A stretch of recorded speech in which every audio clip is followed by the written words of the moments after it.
Hello class, today I'm going to be informing you guys about the effects that screens have on our reading brain with research that I have done. First, Marion Wolf.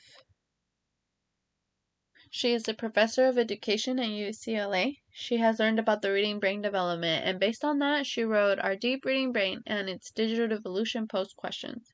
It is a chapter in her book, Reader Come Home.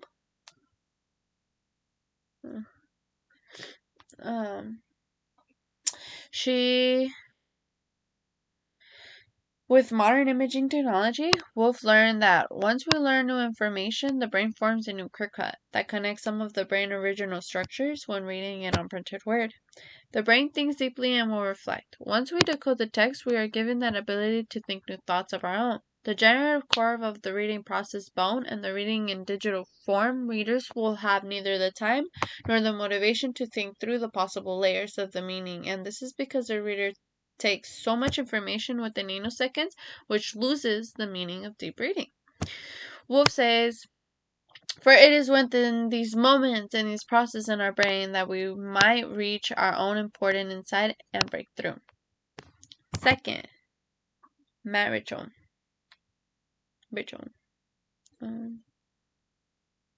You can see his, if you guys would like to find the information, I do have the link. He wrote, Texting Driver Education. In his essay, it explains how technology has affected our brain. He writes about Reggie Shaw, a young man that had pleaded guilty after taking 2 lives for texting and driving. This had led to a scientific journey by the prosecutors, including testimony from a researcher who began to answer a crucial question in the digital age. The prefrontal cortex is part of the brain that makes the decision. It is connected to our top-down attention networks that let us focus, and our bottom-up attention networks that can co-append focus or redirect us to more urgent stimuli. Richel says, the primitive brain wiring compels you to answer. A phone can be addicting, and it is, in fact, it has made our brain concentration out of whack. Researchers have said that it could be like a drug. Others say that it's in our DNA. What largely caused Reggie to admit what he has done wrong was science. Reggie listened to the expert testimony of Dr. Strayer. Technology is affecting many aspects of life, and scientists have said that the device is designed to become productivity tools, can in fact enslave us. Reggie was the last to forgive himself, but he transferred into a zealot against the use of phone behind the wheel, says Richel. Third, The Joy of Quiet by Pico Ayer.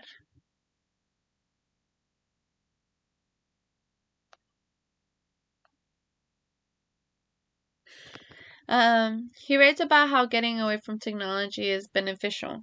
He mentions there's people that will pay money to not be online because it helps to distance from the distractions. In 2007, Intel did an experiment that led to a great outcome of all for a quiet time. They all voted into trying to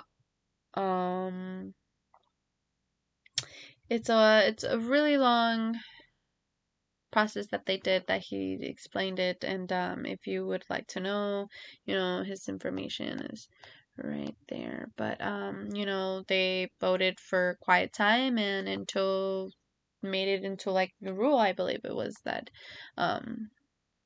it said, sorry, rule, I think it was.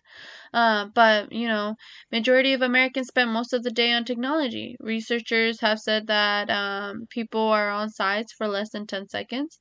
He adds quotes by Nicholas Carr, a writer that published books on technology. He says that not being online helps the brain become both calmer and sharper. Hayat writes his experience.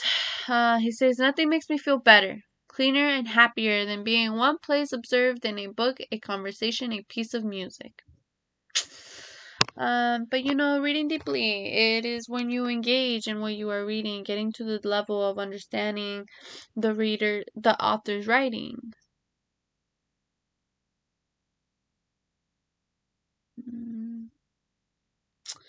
It helps develop the reading brain. Technology is a distraction to the brain, and it takes the meaning of deep reading, and it makes one less focused. In my experience, the last time I did any deep reading before this term was before graduating high school, and those 4 years I've tried physically reading books and ended up scrolling down on social media. Social media is addicting. It's one of the reasons why I'm comfortable to be home instead of socializing with people. It is a problem that I believe everybody should be aware of, that technology could be affecting the brain. Thank you for listening. Have a great night. Bye.